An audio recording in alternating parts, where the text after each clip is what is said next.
एक ऐसी लड़की की कहानी जो इस दुनिया से पूरे 1000 साल आगे भविष्य में समय यात्रा करके पहुंच जाती है। ये फिल्म आपको एक पल के लिए भी बोर नहीं करेगी। तो चलिए शुरू करते हैं। एक दिन लूसी गलती से एक बैच को छू लेती है। पल भर में वह किसी और ही दुनिया में पहुंच जाती है और फिर तुरंत वापस भी आ जाती है। यह अजीब घटना देखकर वह जोर से चिल्ला उठती है। आसपास खड़े लोग उसे हैरानी से देखने लगते हैं। लूसी थोड़ी झेंप जाती है और मुस्कुराते हुए कहती है कि वह ठीक है। उसने जमीन पर पड़े बैच को देखा और दोबारा उसे छूकर देखने की कोशिश की। इस बार भी वही हुआ। यह सब कोई भ्रम नहीं था। लूसी हैरान तो थी ही, साथ ही उसमें जिज्ञासा भी जाग उठी। अब की बार उसने बैच को सीधा उठाया। अगले ही पल उसके सामने सुनहरे धान के खेत और पीछे एक भव्य इमारत दिखाई दी। इस नजारे ने उसे आगे बढ़ने को मजबूर कर दिया, लेकिन तभी वह किसी अदृश्य दीवार से टकरा गई। असल में उसका शरीर अभी भी वास्तविक दुनिया में ही था। उसे देख एक लड़का समझ बैठा कि यह कोई नया फ्लर्टिंग तरीका है। वह बैज उठाने ही वाला था कि लूसी ने तुरंत रोक दिया। वह इस रहस्य को किसी और से साझा नहीं करना चाहती थी। उसने बैज को च्युइंग गम के रैपर में लपेटा और घर की ओर चल पड़ी। रास्ते में लूसी ने सोचा कि वह अपने पिता को भी यह अद्भुत अनुभव कराएगी, लेकिन जब उसके पिता ने बैज को छुआ, कुछ भी नहीं हुआ। लूसी को शक हुआ और उसने खुद दोबारा बैज को हाथ लगाया। एक बार फिर वह उस रहस्यमयी दुनिया में पहुंच गई, लेकिन इस बार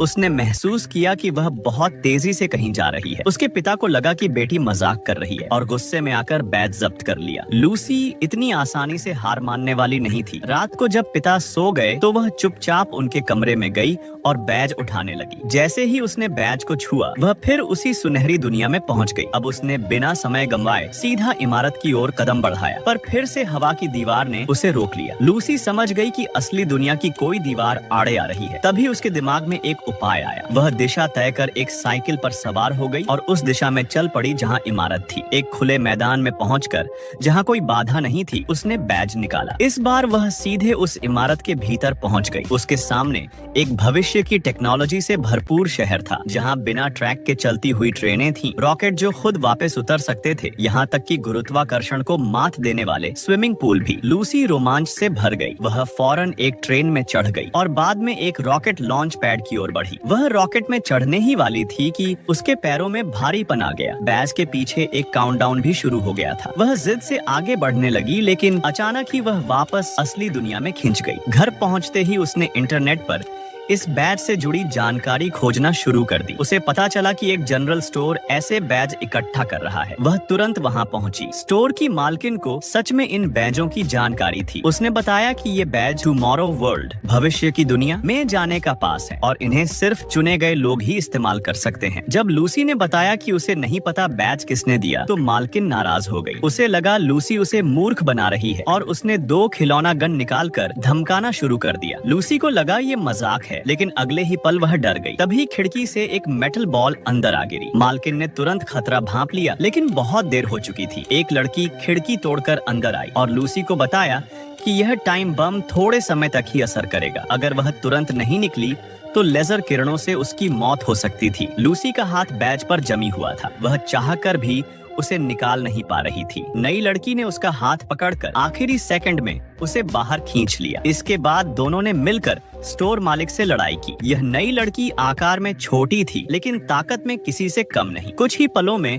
उसने दोनों दुश्मनों को हरा दिया। पर तभी एक सच्चाई सामने आई। स्टोर मालिक असल में एक रोबोट था। लूसी और लड़की वहां से भागने लगी। वे कार में बैठकर निकल गईं। रास्ते में पता चला कि नई लड़की का नाम अथीना है और वही एक रिक्रूट ऑफिसर है। उसी ने चुपचाप लूसी को बैच दिया था, लेकिन जैसे ही लूसी को पता चला कि अथीना भी एक रोबोट है, वह घबरा गई। उसने गाड़ी रोकी और वहां से भाग निकली। अथीना ने पीछा करने की कोशिश की, लेकिन तभी वह एक कार से टकरा गई। ड्राइवर डर गया और उसकी ओर भागा। तभी एक और लड़की कार लेकर भाग गई। ड्राइवर भागती हुई कार के पीछे गया। उधर टकराई हुई अथीना एकदम से उठ बैठी और अब वह तेजी से कार का पीछा करने लगी। इतनी तेजी से कि उसकी रफ्तार अब इंसानों जैसी नहीं लग रही थी। रियर व्यू मिरर में उसे भागते देख केसी की आंखें हैरानी से फटी रह गईं। फिर अचानक वो लड़की सीधे गाड़ी के बोनट पर कूद पड़ी। केसी डर के मारे ब्रेक पर जोर से पैर मारा। जड़त्व के कारण वो लड़की सीधे ड्राइविंग सीट से टकरा गई। उसने बिना वक्त गंवाए चाबी तोड़ दी और फिर दरवाजे का हैंडल भी तोड़ डाला। अब केसी के पास कोई रास्ता नहीं बचा था, बस वही करना था जो लड़की कहती। जब देखा कि वो लड़की उसे नुकसान नहीं पहुंचा रही, केसी ने खुद को शांत किया और उसकी बात सुनी। लड़की ने अपना नाम अथीना बताया और कहा कि वो फ्यूचर वर्ल्ड से आई एक रिक्रूटर है। उसका मिशन है कुछ खास लोगों को फ्यूचर में ले जाना और केसी थी उसकी लिस्ट में आखिरी चुनी गई इंसान। फ्यूचर में संकट आने वाला है और अगर उन्होंने जल्दी कुछ नहीं किया तो न सिर्फ भविष्य बल्कि वर्तमान भी तबाह हो जाएगा। लेकिन फ्यूचर में वापस जाना आसान नहीं था। उन्हें पहले फ्रैंक को ढूंढना था, एकमात्र इंसान जो उन्हें वहाँ पहुँचा सकता था। दोनों फ्रैंक के घर पहुँचे, लेकिन फ्रैंक ने दरवाजा ही नहीं खोला। वो कितना भी मिन्नतें करें, फ्रैंक टस से मस नहीं हुआ। केसी मायूस होकर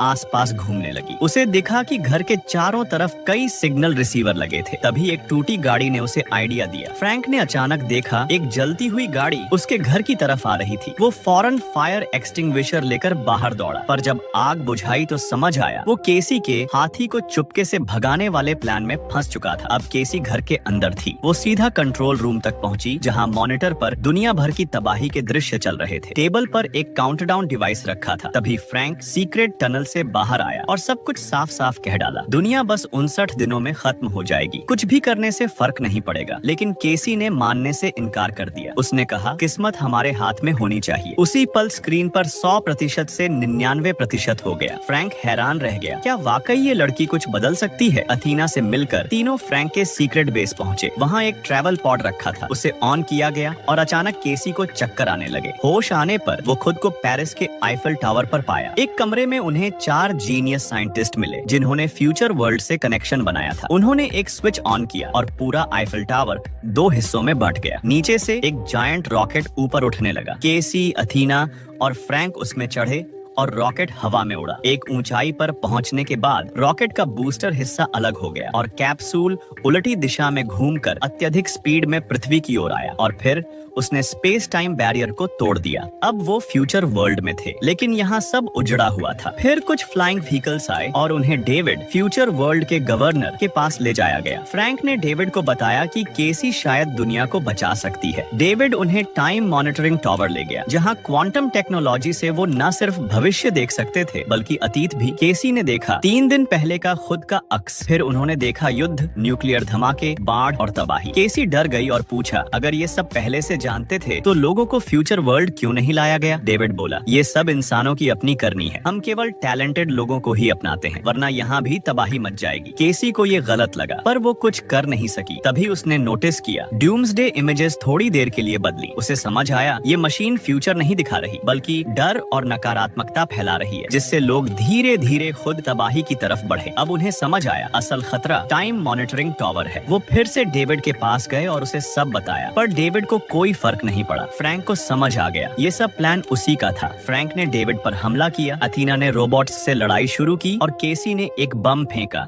जिससे सारे रोबोट्स उड़ गए। डेविड भी एक इमारत के नीचे दब गया। अथीना ने देखा कि फ्रैंक को गोली लगी है तो वो उसके सामने आकर खुद को बलिदान कर दी। फ्रैंक उसे बचाना चाहता था, पर अथीना ने उसे रोका। उसका कोर डैमेज हो गया था। अब एक ही रास्ता बचा था, आत्मविस्फोट, जिससे पूरा टावर उड़ जाए। फ्रैंक ने भारी मन से उसे ऊपर उड़ाया और फिर नीचे गिरा दिया। जबरदस्त धमाके में टाइम मॉनिटरिंग टावर तबाह हो गया और डेविड भी मारा गया। दुनिया बच गई। केसी और फ्रैंक ने तय किया अब फ्यूचर वर्ल्ड का दरवाजा सबके लिए खोलना है, ताकि हर सपने देखने वाला इंसान एक मौका पा सके।